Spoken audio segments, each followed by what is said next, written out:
Good morning. So today we're going to do chores. It's just winter chores, so it's pretty quick. But I want to see how many of the 8 wastes we can spot while doing these chores. So the 8 wastes are move, do it. That's the acronym I use. M is movement or motion. O, over processing, and then overproduction. D is defects. E is employee waste potential, waiting, inventory, and then transportation. All right.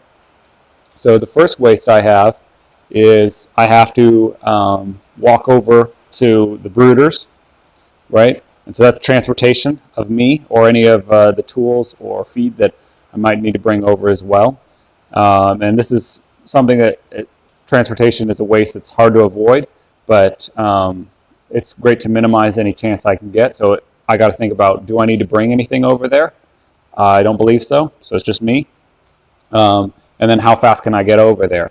I'm just walking. I'm okay with that. I want the morning exercise, kind of clear my head. But I might think about, should I be taking a truck? Should I take a bike, right? Or a quad or something like that. So that's the first waste that I've spotted so far, is transportation. All right, so I'm over here by the brooders, and I've spotted my next waste, which is, well, probably inventory would be the first one, because that's what's in here, right, is the feed.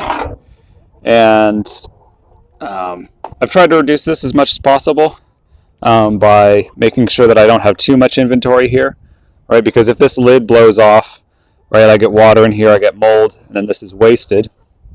Or I might have a grower feed in here, and then they might need to switch over to layer feed. So if I have too much, I'd have extra, I'd be overproducing that, and wouldn't be able to switch over effectively. So then the other waste then is I only have 1 bucket in here, and when they were younger that was fine, but now that they're older I have to take 2 trips per brooder with just 1 bucket. So that's extra motion because I'm going in and out with that. I mean, you could kind of say that's transportation, but I'd say that's motion. So if instead I just have 2 buckets in here, or maybe a scoop, so that way I can fill this bucket fuller, that would reduce the waste of motion here. All right, so here's the next waste. I am waiting to fill up the water containers, right? So that's the waiting waste right there. Okay, so here's another waste. This extension cord here was hanging down lower, and so it kind of looked like a perch to some of the younger chickens here. And so they jumped up on top of it, and it came unplugged last night. Thankfully, no birds died. That would have been another defect. But I decided to hang it up here instead, so that way they wouldn't do that. So there's another waste right there, a defect, right?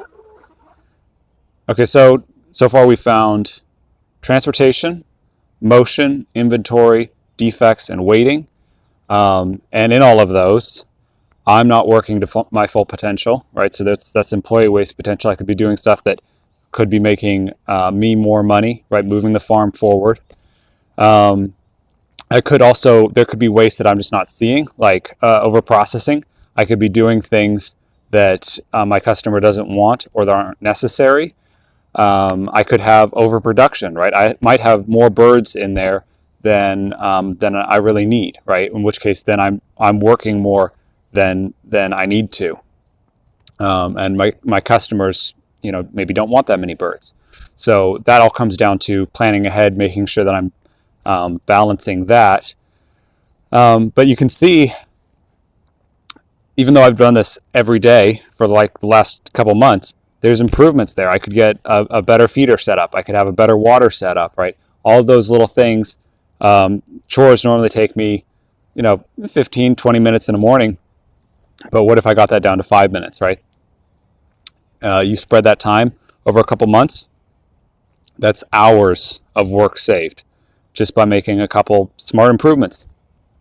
Grabbing that scoop or that extra buckets that's just sitting in the shop anyway, that saves time. So hopefully that kind of gives you an idea of how you see waste in your daily work, and always continuously go after it, right? You have to be relentless about seeing it and constantly improving, because when you make those small changes, one might not seem like a big difference, but you do that day after day, and it's huge improvements by the end of the year, right? And huge change in your farm life and in your quality of life, and also just the bottom line. All right, so thanks for watching. Leave a like, and I'll hopefully, if you have suggestions, leave a comment, and I'll try to answer them.